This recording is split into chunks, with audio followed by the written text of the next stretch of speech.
आज की इस वीडियो में हम बुनियादी तौर पर 2 से 3 चीज़ों का तज़किरा करने जा रहे हैं और उसके साथ साथ हम हयात इंसानी के लिए जो अल्लाह ताला ने 4 आलमों का तयन फरमाया है, यानी आलम अरवा, आलम इंसान, आलम बरज़ख और आलम आखिरत, इनका ज़िक्र भी करने जा रहे हैं। ये एक हकीकत है कि अल्लाह ताला ने इंसान को अपना खलीफा बनाया है और खलीफा वो होता है जो असल की सिफ़ात का किसी न किसी हद तक हामिल हो। अगर असल की सिफ़ात का हामिल ना हो तो फिर वो खलीफा किस तरह बन सकता है।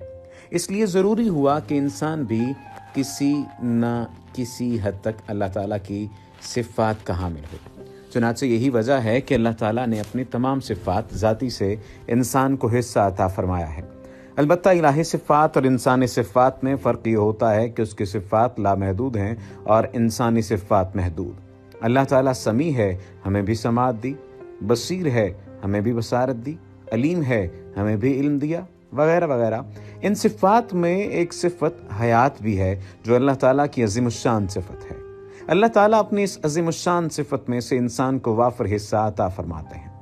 वो हय्यी है, जिंदा जावेद है, हमेशा से है और हमेशा रहेगा। उसने हमें भी ज़िंदगी दी है, लेकिन हमारी हयात और उसकी हयात में फ़र्क ये है कि वो अज़ल से है और अबद तक रहेगा। हम अज़ल से नहीं हैं लेकिन अबद तक रहेंगे। हयात इंसानी के लिए अल्लाह ने 4 आलमों का तयन फरमाया है: आलम अरवा, आलम इज्साम, आलम बरज़ख, आलम आखिरत। हयात इंसानी इन्हीं 4 आलमों पर मुश्तमिल है और इन्हीं 4 आलमों में सफ़र करती है।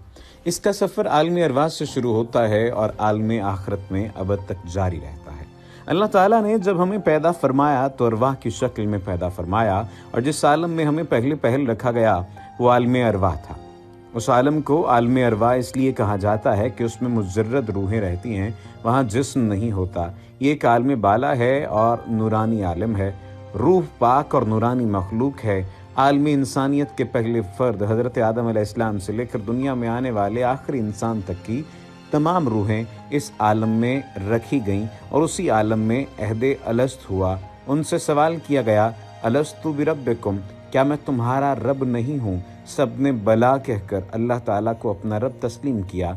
इसी फितरत तस्लीम और इस्लाम पर इंसान दुनिया में आता है, लेकिन दुनिया में आने के बाद माहौल उसको अपने सांचे में ढाल लेता है।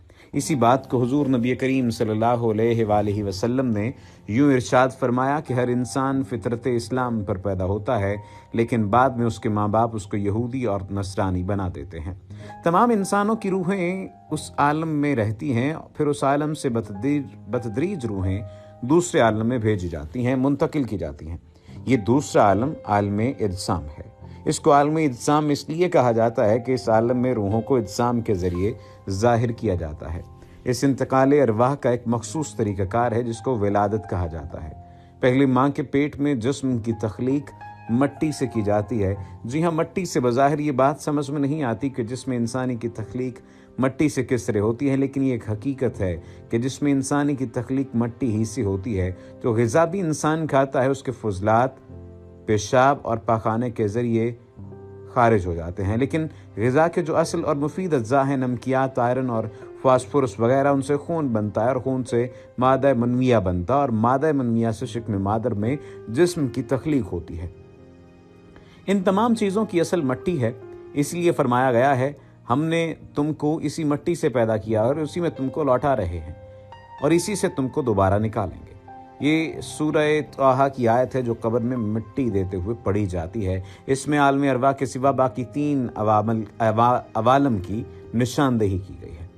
जबकि शिक्म मादर में इब्तदाई तौर पर आज़ाए जिस्म तश्कील पाते हैं तो अल्लाह ताला अपनी कुदरत कामला से उसमें आलम अरवा से एक रूह मुंतकिल फरमा देते हैं। ये इंसान की दुनियावी ज़िंदगी का आलम इज्साम में आगाज़ होता है। फिर मारूफ तबई तौर पर इंसान की विलादत होती है।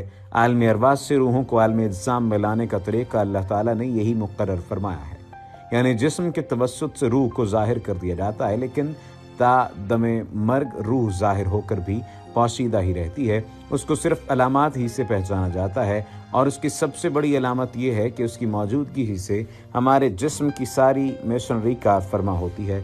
वो ना हो तो जिस्म की मशीनरी का कोई पुर्जा ज़रा सा भी हरकत नहीं कर सकता। हमारे जिस्म की सारी ताकतें रूह ही की मरहून मन्नत हैं। रूह की आमदो रफ्त आना जाना और इसी तरह से दीगर मामलात अम्र रब से ही होता है।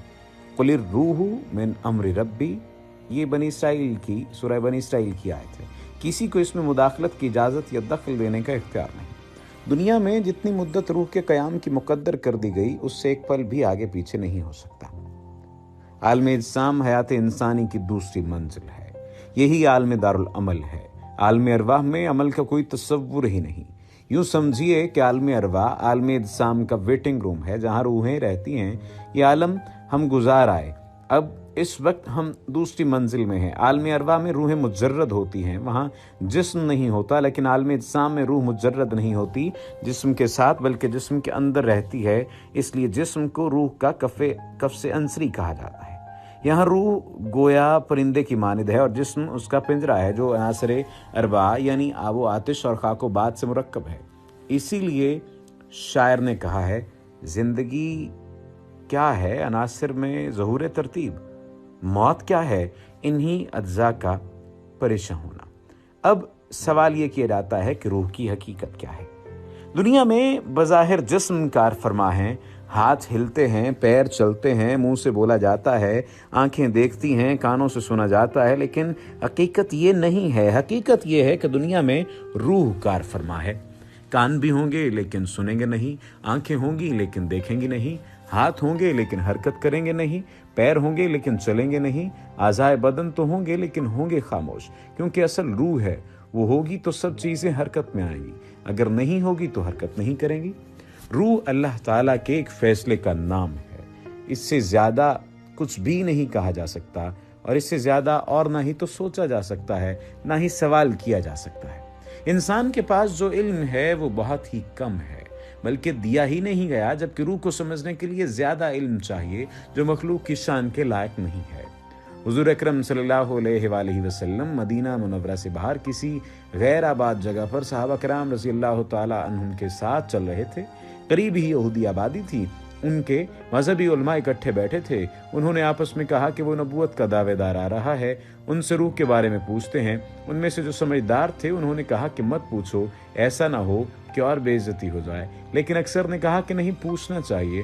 फिर उन्होंने रसूल करीम से पूछा तो आप खामोश हो गए। उलमाए यहूद घबरा गए और एक दूसरे से कहा कि हम कहते थे कि मत पूछो, इसकी वजह ये थी कि यूनानी हुक्मा और फिलासफर रूह में कलाम करते थे, जबकि अंबिया अलैहिस्सलाम नहीं करते थे, उसे अल्लाह ताला के हवाले कर देते थे। कुछ देर बाद आप सल्लल्लाहु अलैहि वसल्लम ने फरमाया, रूह अम्र रब्बी है। तो इस वजह से ये बात तो वाज़े तौर पर सामने आ गई, और इस बात को भी तस्लीम कर लेना चाहिए कि रूह अम्र रब्बी है। रूह बारे सवाल नहीं करना चाहिए और कोशिश करनी चाहिए कि उसे रूह का ही अमल, यानी रूह को सिर्फ और सिर्फ अल्लाह सुब्हानहू व तआला का ही अमर तस्लीम कर लेना चाहिए।